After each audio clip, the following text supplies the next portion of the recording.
Sacred Ground with Tim Daly is made possible by Patricia and Edwin Matthews through the New York Community Trust Progress Fund, by Glenmead Private Wealth, by the Murray and Susan Haber Charitable Foundation, and by the following funders.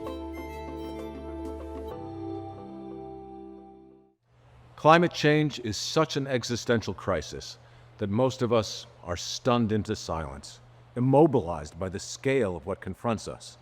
We look at the horrifying headlines and throw up our hands in resignation. But Sacred Ground is here to bring you the good news.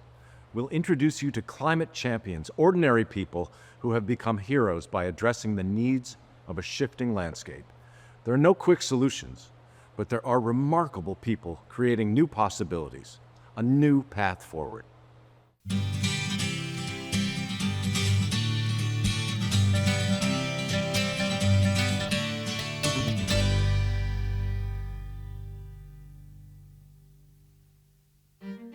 We start our story with the first Earth Day in 1970 and the birth of the modern environmental movement. A unique day in American history is ending, a day set aside for a nationwide outpouring of mankind seeking its own survival. Perhaps for a generation or more, it will be frighteningly costly to each of us to clean up the mess each of us has made. But the cost of not doing so is more frightening.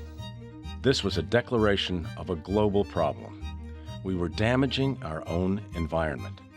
Activists believed we could do better. The world was watching. The movement began with both grassroots momentum and government support. We have passed new laws to protect the environment, and we have mobilized the power of public concern. These high-minded ideals were soon challenged by global realities. The Middle East war produced developments all over the world today. The oil-producing countries of the Arab world decided to use their oil as a political weapon. Every day living on a planet with 4 billion people was complicated. Every solution introduced a new problem. We will also stress development of our rich coal reserves in an environmentally sound way. We'll emphasize research on solar energy. And the world continued to turn. Mr. Gorbachev, tear down this wall.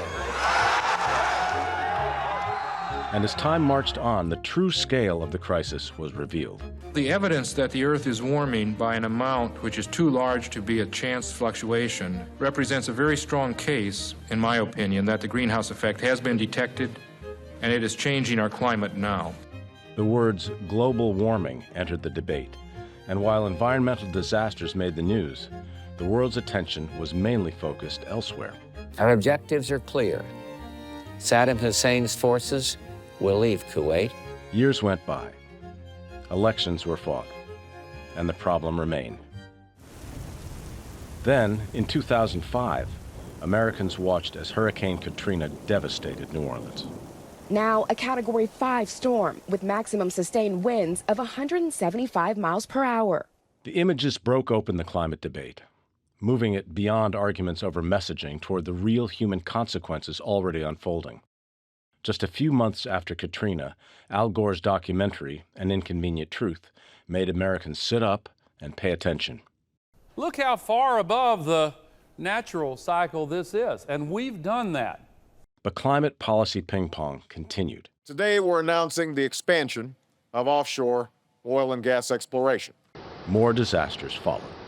It started as a fiery accident, but when the Deepwater Horizon rig collapsed into the Gulf on April 22nd, it ruptured a pipe, allowing oil to begin flowing into the Gulf. Despite the wars and disasters, the movement was quietly working behind the scenes, building the foundation for change.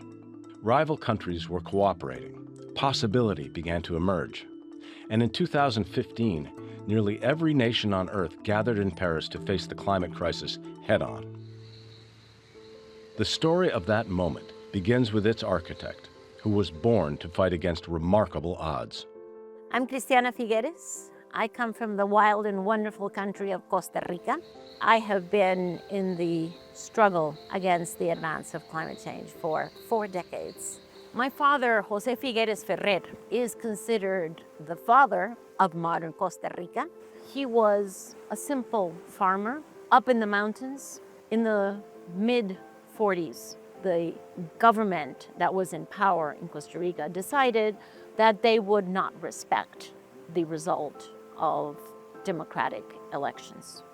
And my father went on to the radio to publicly warn the government that if they did that again, he would call for a revolution. He was exiled, he led the revolution, won the armed revolution. He then immediately decided to disband 2 armies. He asked his own revolutionary army to turn in the arms, and he disbanded the National Army. The second amazing thing that my father did is to take the budget that had been assigned to the army and allocated to education and to the protection of our natural resources. One of the places where I went with my parents was the rainforest of Monteverde, high up in the northern mountains in Costa Rica. We happened to visit at the time in which the golden toad was in mating season. I just fell in love with this toad because if you walk in the forest with moonlight and you see what you think are all of these little golden coins jumping, it is just a spectacle. When I became a mother, I wanted to ensure that my 2 daughters would also fall in love with nature. And I wanted to take them to Monteverdes. I was never able to take them because by the time my second daughter was born, that species had gone extinct. And that is the reason why I dedicate my life to climate change. Because I think that as parents, we have the responsibility to turn over a better planet to future generations, not a diminished planet. That perspective, formed in the hills of Costa Rica, would inspire her work on the global stage. Christiana spent years working at the United Nations, building relationships with countries all over the world based on trust, transparency, and a plan of shared responsibility. When the world gathered in Paris in 2015, she led the ambitious negotiations. Dear friends, never before has a responsibility so great been in the hands of so few. Talks over the next 2 weeks are expected to become a turning point in the global debate over addressing the causes of a rapidly warming planet. My task was to invite governments to look at the destiny of each of their countries in a world of runaway climate change. The world is looking to you. The world is counting on you. The United States of America not only recognizes our role in creating this problem, we embrace our responsibility to do something about it. And already positive signs. The most powerful attendees, China and the US, have negotiated joint climate action. The Paris Agreement would become an unprecedented moment in the global effort to address climate change. Je n'entends pas d'objection. L'accord de Paris pour le climat est accepté. The Paris Agreement is the first ever international environmental agreement that was adopted not by consensus, but by unanimity. 196 nations adopted, ratified, and then brought the agreement into legal standing. Collectively, all nations of the world will decarbonize their individual economies, but also collectively the global economy, to reach what we call a net zero emissions economy by 2050.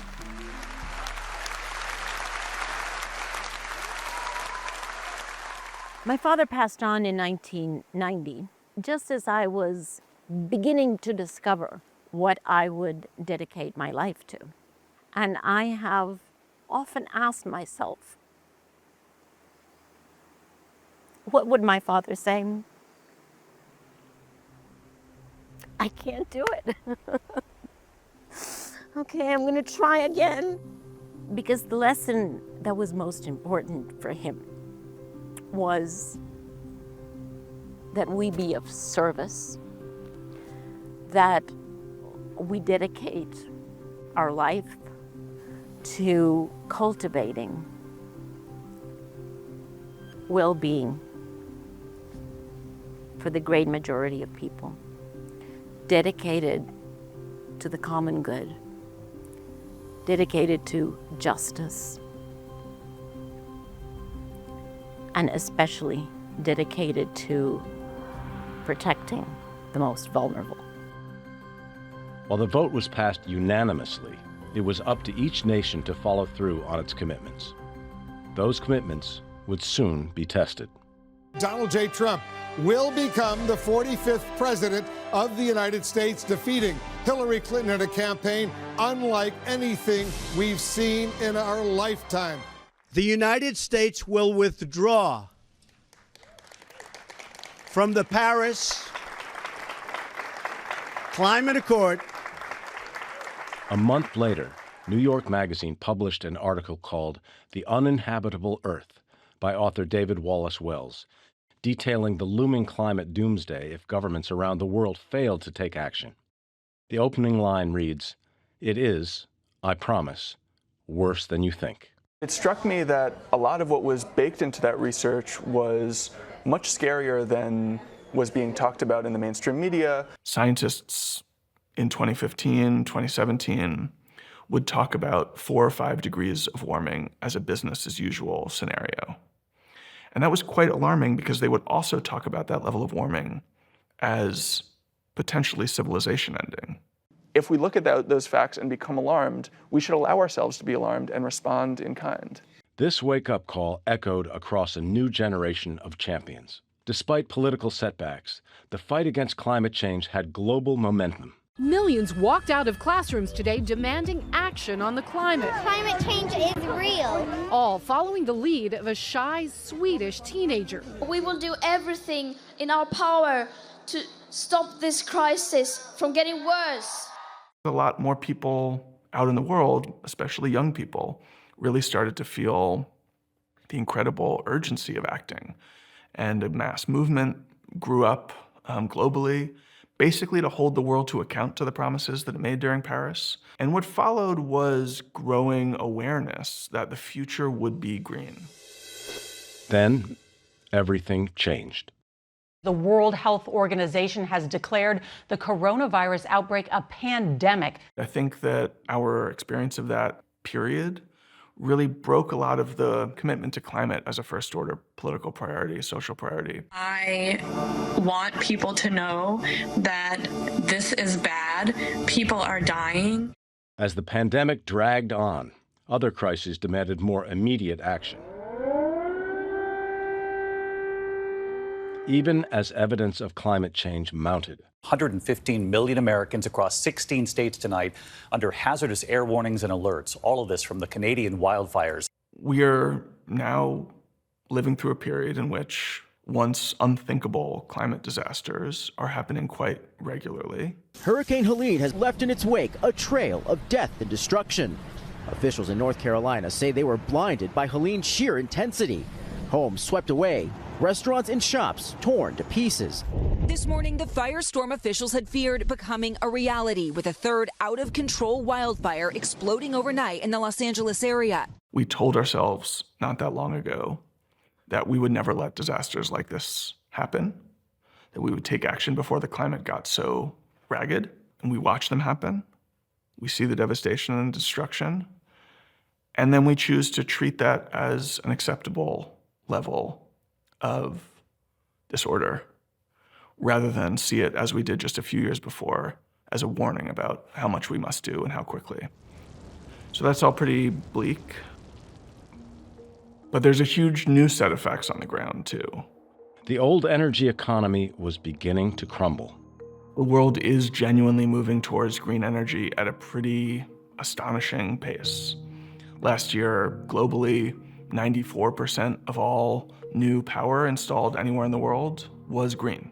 But maybe the most exhilarating and exciting thing that's happened over the last few years is that green energy's gotten cheap enough that many of the world's poorest countries are moving quite fast. The seemingly unstoppable expansion of clean energy was driven, in large part, by cheap solar manufacturing from China. There was a kind of now famous story in Pakistan where, because of widespread blackouts, individual citizens bought solar panels from China, threw them on their roofs, and something like doubled the total electricity capacity of the country in a single year. Millions of citizens are abandoning the unreliable national grid in favor of cleaner, cheaper power. Pakistan's solar contribution to the national energy mix now stands at a whopping 24% in the first 5 months of 2025, making it the country's largest energy source for the first time ever. Without any urging from the government, any spending from the government at all, millions of Pakistanis bought solar panels, installed them on their roofs, and brought themselves their own kind of energy, independence, and security. We're now solidly in the world of climate economics. And the economics of the clean technologies are winning hands down. That means that the transition is irreversible. It is gaining speed and increasing in scale. Not as fast as science would want it to, but it is definitely moving, if not soon galloping, in the right direction. And it's even true in a place like the United States, which remains a petrostate. We're the largest producer of oil, the largest producer of gas in the world. And yet, our investments in energy and our build-out here is dominated by green. We find ourselves at a very interesting moment in which we are experiencing two realities that we have to hold in equal standing. One reality is that, according to science, we should be already on a very decided descent of the greenhouse gas emissions which cause climate change. And we are not there yet. At the same time, we are today much farther ahead than we thought 10 years ago. So we're both behind schedule and ahead of schedule. Change takes longer than you want, much longer than you intend, and then happens much faster than you ever thought possible. The climate crisis is more dangerous than ever, but the work continues. Recognizing that work, that positive momentum, may be critical to addressing the crisis. Timon McPherson is an educator who believes in emphasizing the good news. My name is Timon McPherson. I'm an urban ecologist, and I direct a research center here called the Urban Systems Lab at New York University. One of the things I've seen with my students, and I think we're seeing in the generation that my children are part of, is both an anxiety and an apathy. Timon leads a team of scientists documenting bright spots for the Nature Record, a national report tracking the role of nature in the United States. Bright spots that can grow, scale, be replicated, and really blossom into a future that's more positive, more resilient, more equitable, all the things I think we want in our future. It's absolutely fundamental that we tell positive stories. I think we've got to be able to say, here's all the good stuff that's happening. As an urban ecologist, he was quick to find examples in his own backyard. What a spot. This is beautiful. When I was in graduate school, I thought I was going to study some rare plant in Patagonia and be a hiker and kind of be happy like that for the rest of my life.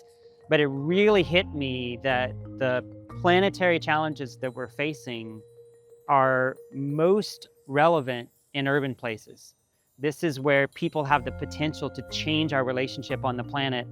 Just a couple of years ago, New York City passed a law to require every new building to either have a green roof or a solar roof. These roofs can hold water. That means when there's a heavy rainfall event, they're temporarily storing a certain amount of that water in the soils on this roof. So stormwater absorption through green roof systems like this is an incredible climate adaptation benefit that green roofs provide.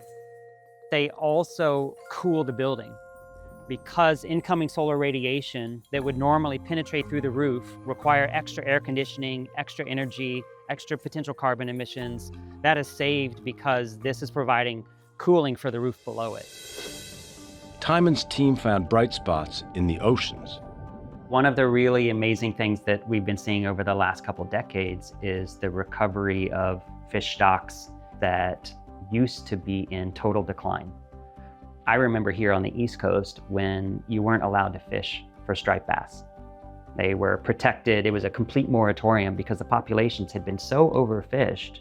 That moratorium lasted into the 90s, and that allowed striper numbers to rebound to some of their highest levels ever.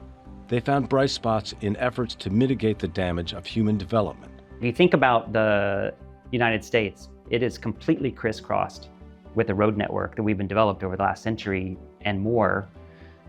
And habitat fragmentation is the most important fundamental challenge for biodiversity. Species need to move around to find mates, to find nesting habitat or safe places to live and reproduce. They have to be able to move around in order to survive and thrive.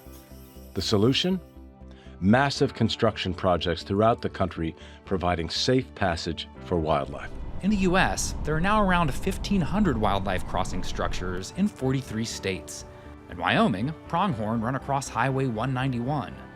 In Florida, panthers and alligators creep under I-75. Timon and his team are even seeing bright spots in places once synonymous with man-made disaster. The greatest oil spill in American history now covers 29,000 square miles. The 2010 Deepwater Horizon spill was a damaging event for the entire Gulf ecosystem.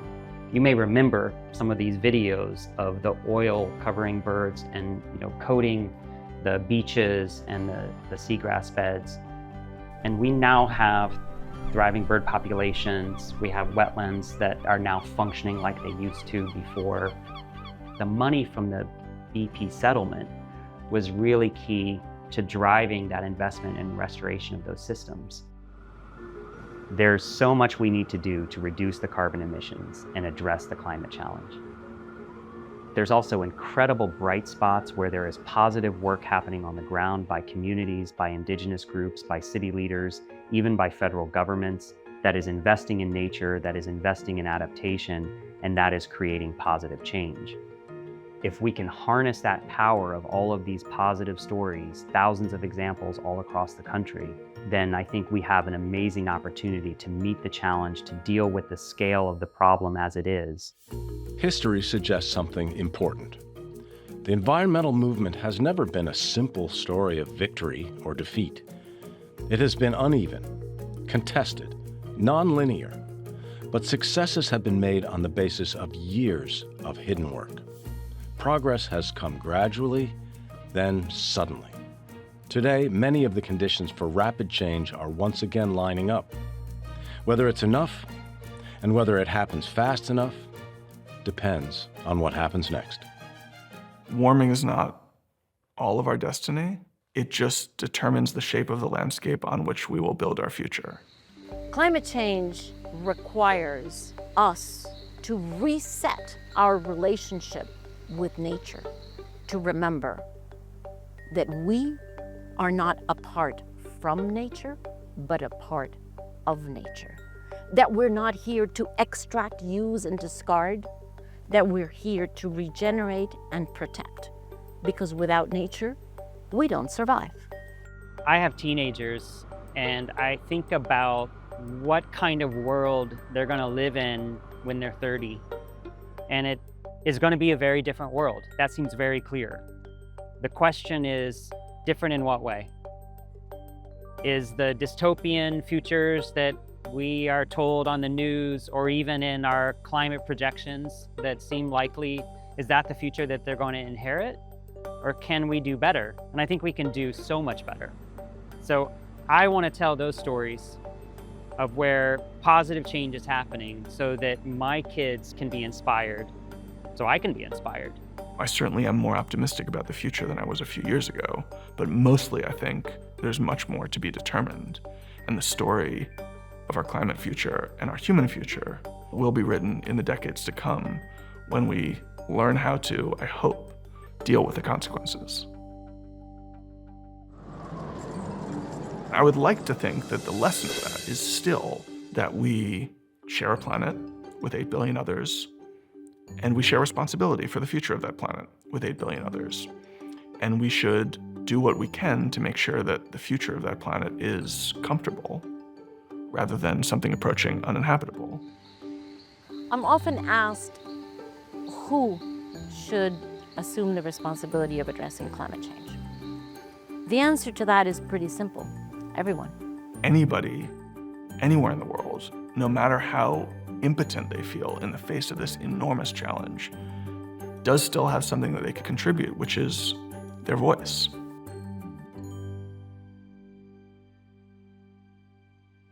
Climate change headlines are often axioms of doom, but as we've seen, they obscure signposts of progress, seeds of hope, evidence of change.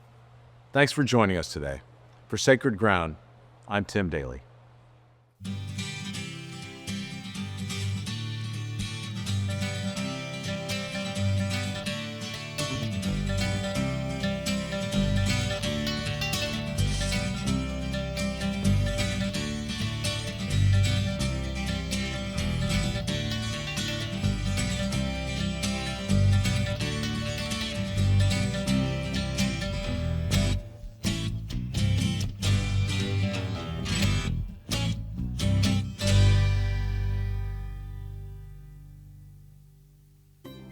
Sacred Ground with Tim Daly is made possible by Patricia and Edwin Matthews through the New York Community Trust Progress Fund, by Glenmead Private Wealth, by the Murray and Susan Haber Charitable Foundation, and by the following funders: